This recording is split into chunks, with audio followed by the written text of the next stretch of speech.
On this part of our tour we would spend a long day travelling, firstly around the lake and then over the border from Peru and into Bolivia.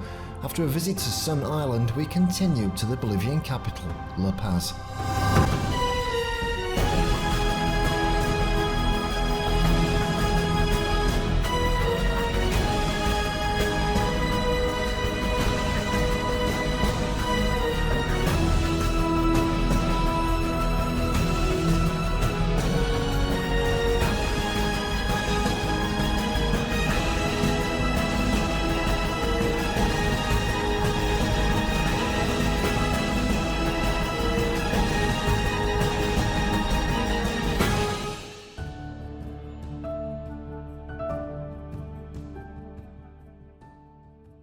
We left the city of Puno by bus and made our way around Lake Titicaca. Titicaca is a large, deep lake in the Andes on the border of Bolivia and Peru. It's often called the highest navigable lake in the world.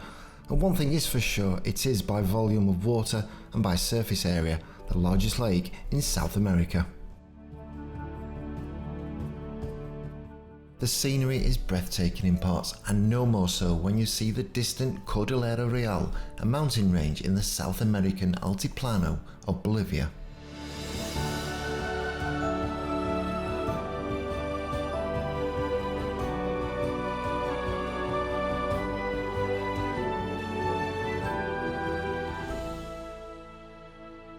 Fishing is a major industry on the lake. However, pollutants contaminate the water and traces of metals such as zinc and copper have been found in the tissues of fish. Fishing has intensified around the lake with mass production in trout farms, but this has had a major impact with some of the native species already becoming extinct. Our next stop was Copacabana, which is the main town of Bolivia on Lake Titicaca. It's known for its cultural and traditional festivals, and this would be where we would jump aboard our boat to take us to the sacred Incan island, the Isla del Sol, also known as Sun Island.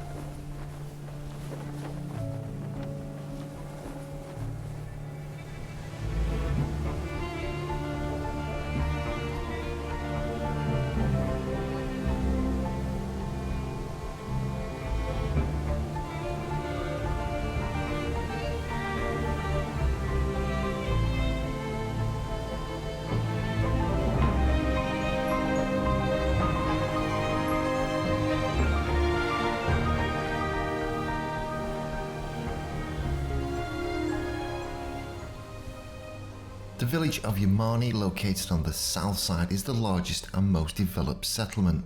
Historians believe that the island was invaded by incans sometimes in the 15th century, taking control from the Tiwanaku civilization. In the times of the Inca, it was believed that the sun god was born here, hence its name, the Island of the Sun.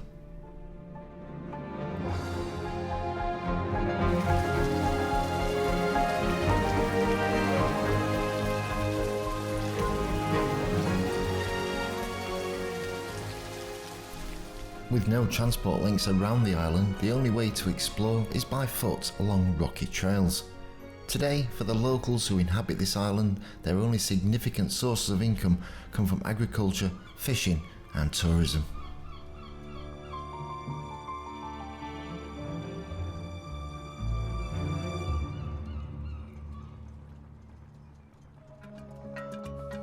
Back on the boat and a return to the mainland to continue our bus journey. What happened next was something no one was expecting.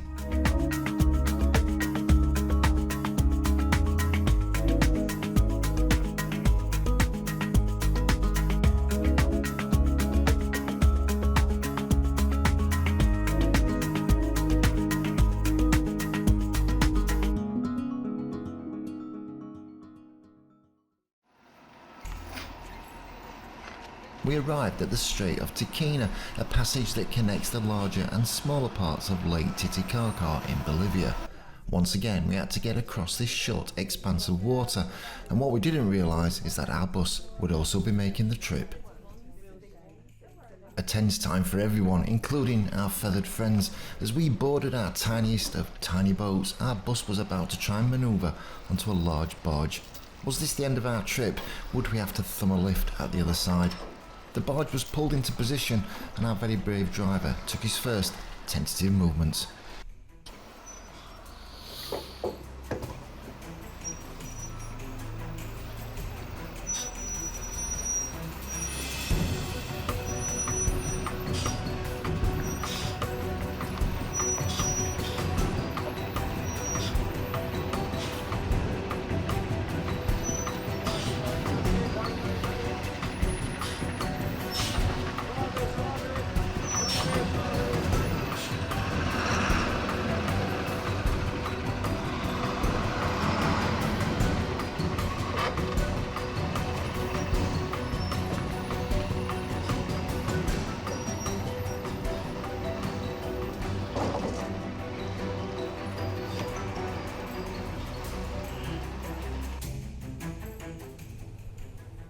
Our little craft set off, followed by our only means of transport on land, and what initially seemed to be a smooth journey quickly became one of rocking and rolling.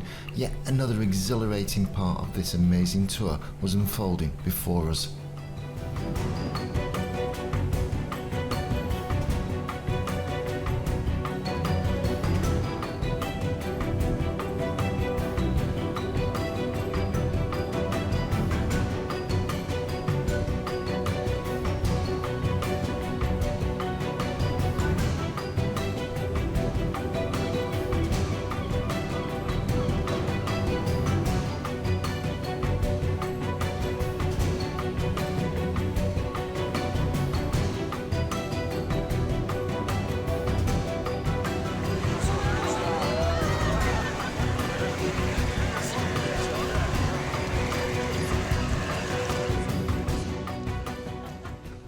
Luckily, we made land and so did our bus.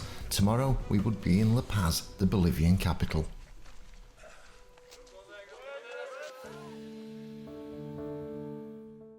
La Paz, in English, is known as Our Lady of Peace. It's around 42 miles from Lake Titicaca, and at an altitude of 11,975 feet, the city is the highest capital in the world.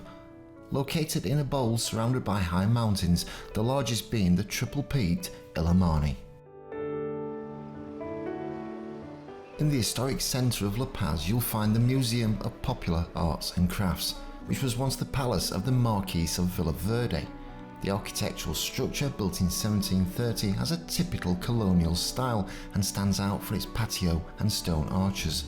At the entrance is a triumphal arch with an heraldic shield carved in stone.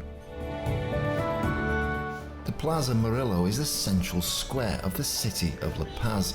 Prominent buildings on the plaza include the Presidential Palace, the National Congress of Bolivia, and the Cathedral of La Paz.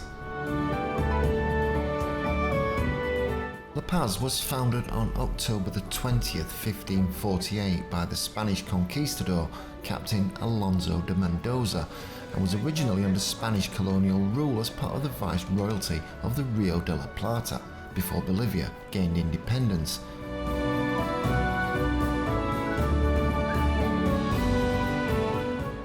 Back in 2014, the large analog clock perched on top of La Paz's House of Congress underwent a rather unusual transformation.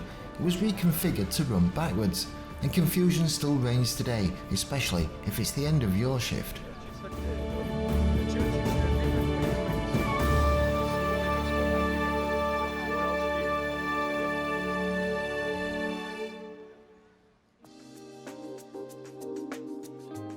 For this part of our tour, we would spend our time at the Hotel Europa, with a central location in the city, only half a mile from the main square and tourism area, as well as the nearby commercial area and government offices.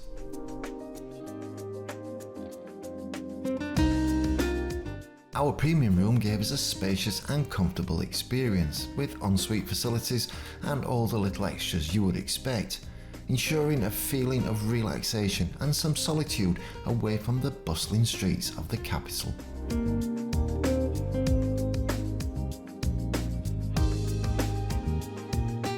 The hotel boasts a wellness centre, 2 restaurants, and on the top floor you can experience the Euro Lounge for unbelievable nighttime views across the cityscape.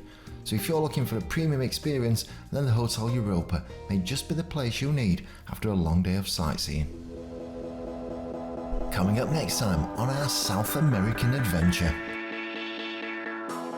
We take to the skies, visit the Witches' Market and venture to Moon Valley.